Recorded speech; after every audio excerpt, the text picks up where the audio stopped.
Welcome students. This is the video lecture on the topic mechanical properties of the fluids. आता ह्याच्यामध्ये तुम्हाला एक नवीन article study करावं लागणार आहे.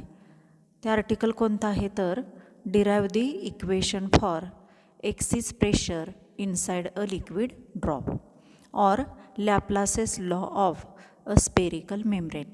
म्हणजेच काय तर तुम्हाला एक फॉर्म्युला मिळवायचा आहे.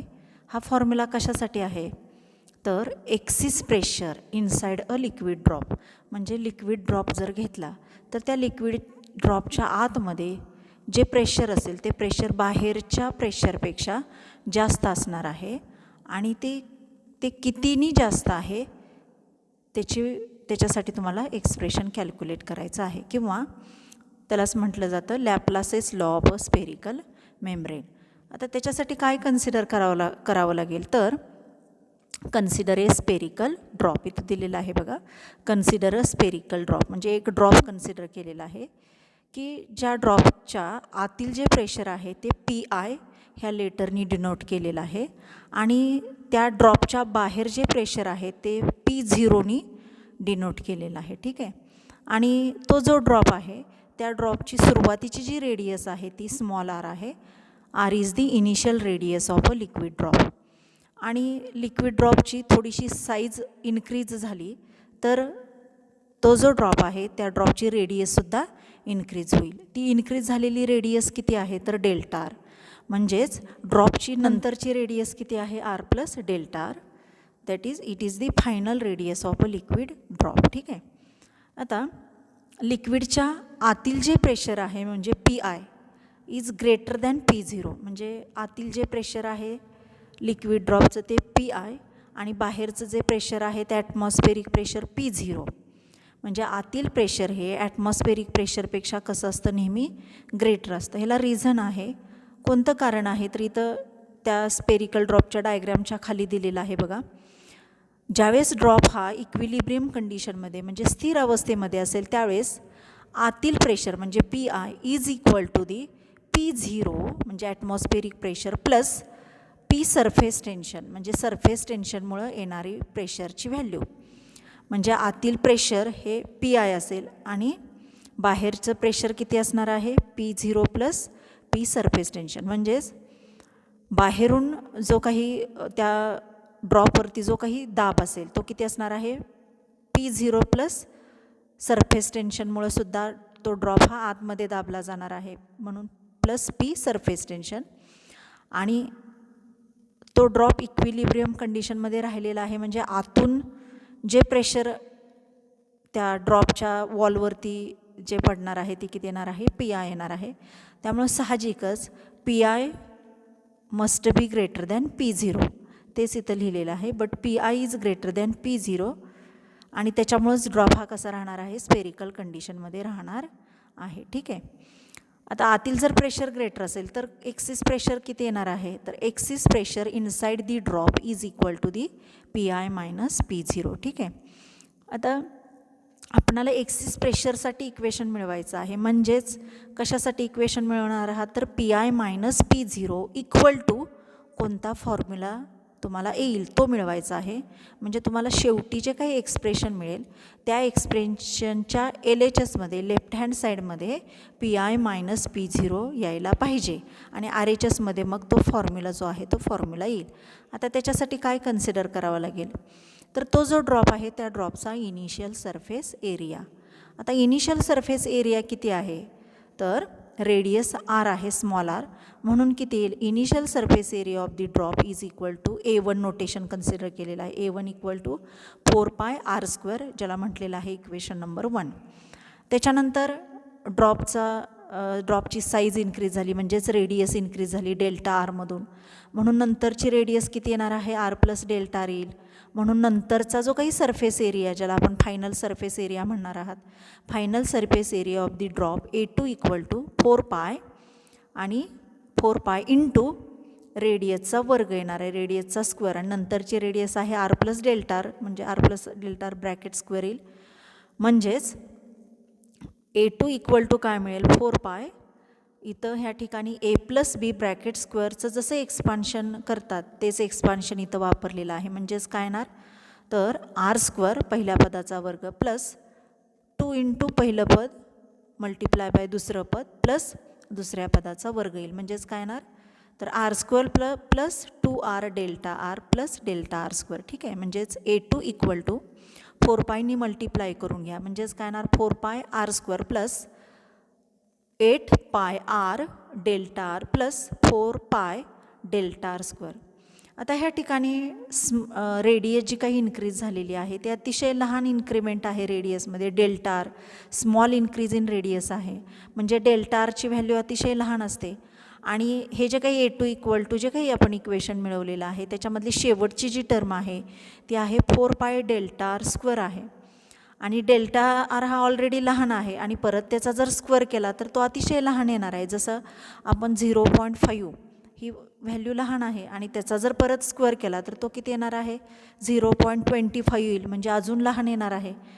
म्हणजेच काय तर ह्या A2च्या इक्वेशनमधली जी काही तिसरी टर्म आहे जी तिसरी टर्म 4 पाय डेल्टा आर स्क्वेअर आहे ती अतिशय लहान येणार आहे. म्हणून ते आपण काय करणार आहोत कॅन्सल करणार आहोत. म्हणून ती निग्लेक्ट करून टाकता येईल.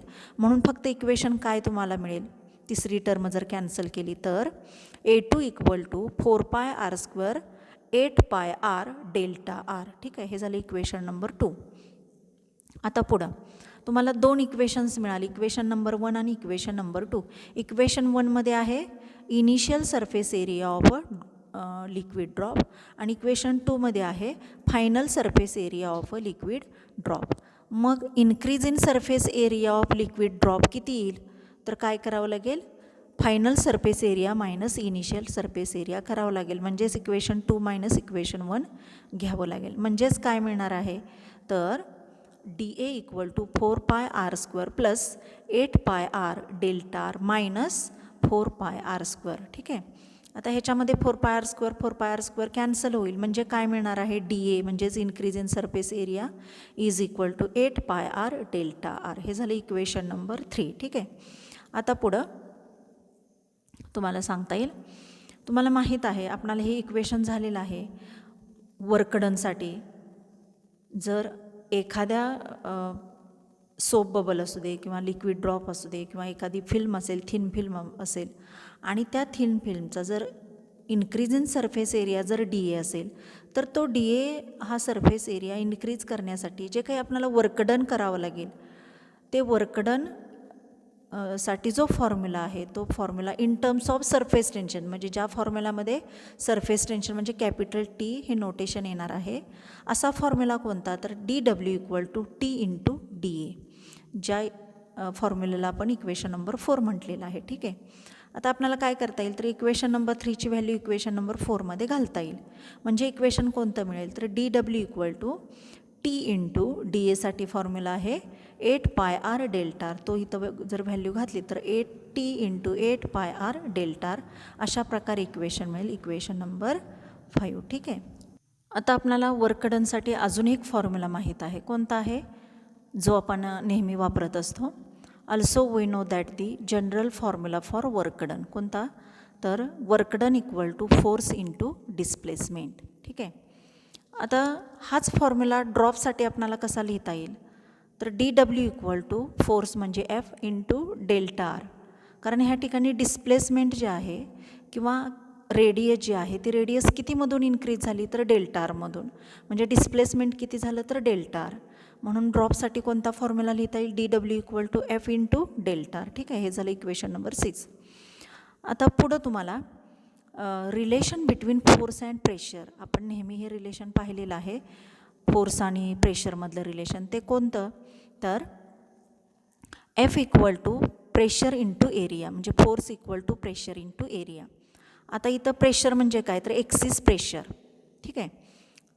ते इंटू ज्या एरियावरती ॲप्लाय होणार आहे तो एरिया.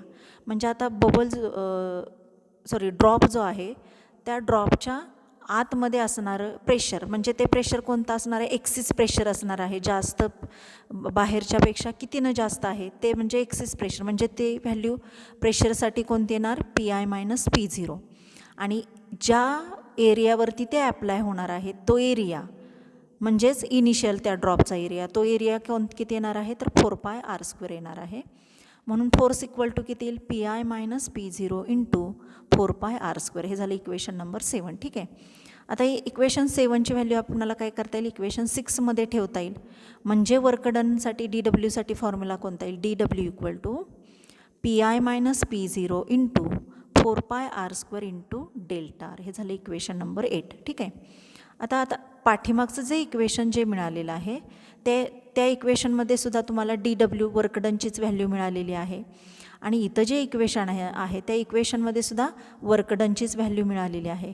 पाठीमागच्या इक्वेशनमध्ये वर्क डनसाठी कोणती व्हॅल्यू मिळाली इक्वेशन 5मध्ये तर capital T 8πr delta R आणि इथं वर्क डनसाठी कोणती व्हॅल्यू मिळाली PI minus P0 into 4πr² into delta r. म्हणजे ही दोन्ही इक्वेशनची LHS सारखी आहे म्हणून तुम्हाला RHS इक्वल दाखवता येईल. ठीक आहे.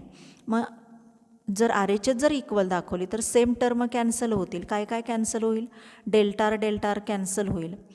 स्मॉल आर एक आर LHSमधला कॅन्सल होणार आहे म्हणजे आर निघून जाईल LHSमधला. डेल्टा आर LHSमधला निघून जाईल. पाय कॅन्सल होईल. ठीक आहे.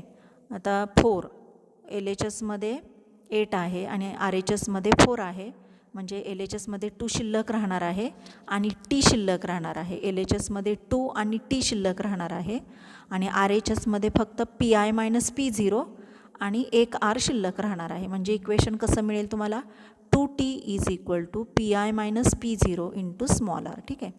आपणाला एक्सप्रेशन पाहिजे आहे PI मायनस P0साठी. म्हणजेच तुम्हाला काय लिहिता येईल एका बाजूला PI मायनस P0 घेता येईल. राहिलेल्या सर्व टर्म एका बाजूला घेता येतील. PI minus P0 is equal to 2T divided by R where PI minus P0 is the excess pressure inside the liquid drop and capital T म्हणजे काय surface tension and small R म्हणजे काय radius of that liquid drop. आणि त्याच इक्वेशनला काय म्हटलं जातं तर Laplace's law of a spherical membrane. Membrane म्हणजेच काय कवर थोडक्यात वरचा ड्रॉपच्या वरचं जे मेम्ब्रेन असेल वरचं जे सरफेस असेल त्याला मेम्ब्रेन असं म्हटलं जातं. ठीक आहे. आता हाच फॉर्म्युला तुम्ही जर किंवा हेच जर एक्सप्रेशन जरा तुम्ही जर सोप बबलसाठी वापरलं. बबल जो आहे ज्या बबलमध्ये आतमध्ये सुद्धा एअर असणार आहे आणि बाहेरच्या बाजूला सुद्धा एअर असणार आहे म्हणजे बबलला 2 सरफेसेस येणार आहेत. त्यामुळं काय होणार आहे तर फॉर्म्युला हा थोडासा काय होईल वेगळा येईल. म्हणजे कशा प्रकारे वेगळा येईल तर इथं दिलेलं आहे in case of soap bubble there are 2 surfaces. 2 surfaces असतात त्यामुळे increase in surface area of soap bubble.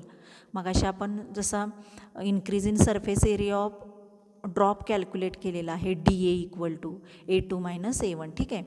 आता तोच फॉर्म्युला इथं सुद्धा वापरणार आहात तुम्ही.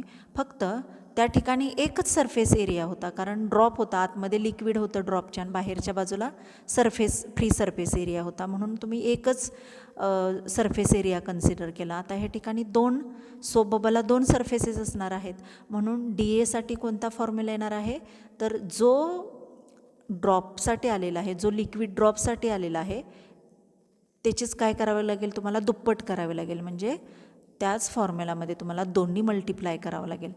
आणि हे जर खाली जर तुम्ही जर सर्व सोडवत गेला वरती जसं ड्रॉपसाठी सोडवलं त्याचप्रमाणे सोडवत गेला तर कोणता फॉर्म्युला मिळणार excess pressure inside the drop excess pressure inside the soap bubble is equal to PI minus P0 is equal to 4 capital T divided by small r. म्हणजेच जर तुम्हाला परीक्षेमध्ये calculate the excess pressure inside the soap bubble असं म्हटलं असेल तर formula कोणता लिहिणार आहात 4T डिवायडेड बाय R. आणि समजा एक्झाम्पलमध्ये तुम्हाला असा प्रश्न विचारला असेल calculate the excess pressure inside the liquid drop तर तुम्ही कोणता फॉर्म्युला लिहिणार आहात PI minus P0 is equal to 2T divided by small R. म्हणजे एक्झाम्पल वाचत असताना काळजीपूर्वक एक्झाम्पल वाचायचं आहे. लिक्विड ड्रॉप म्हटलं असेल तरीसुद्धा formula 2T divided by R येईल. किंवा मर्क्युरी ड्रॉप म्हटलं असेल तरीसुद्धा formula twice T divided by r येईल, कारण मर्क्युरी ड्रॉपलासुद्धा एकच सरफेस एरिया असतो. ठीक आहे. मात्र जर सोप बबल म्हटलं असेल तर मग मात्र तुम्हाला काय करावं लागेल, excess pressure Pi-P0 equal to 4T divided by r हा फॉर्म्युला तुम्हाला लिहिता येईल. ठीक आहे. ह्या ठिकाणी आपण थांबूया. ही जी 2 एक्झाम्पल आहेत किंवा हे जे 2 फॉर्म्युले आहेत ते फॉर्म्युला अतिशय महत्त्वाचे आहेत. त्याच्यावरती बऱ्याच टाईपचे एक्झाम्पल्स तुम्हाला परीक्षेमध्ये विचारली जातात.